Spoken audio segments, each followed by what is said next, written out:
Reconditioned detector head for Graviner Mark 6 oil mist detector. For testing, the head is connected to a spare oil mist detector unit, and then we simulate the oil mist with smoke detector testing gas sprayed on the head's path.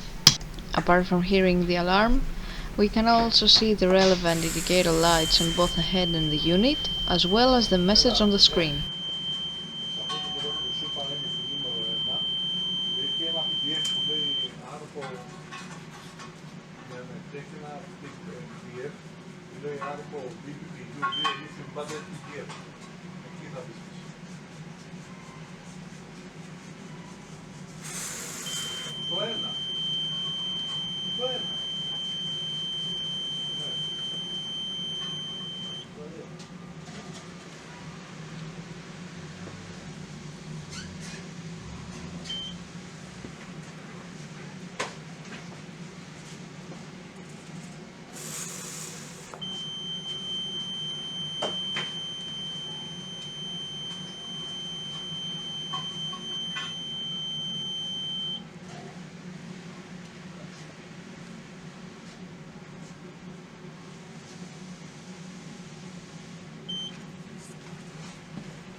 It is now clear that the detector head is working successfully and is ready to be delivered to the customer.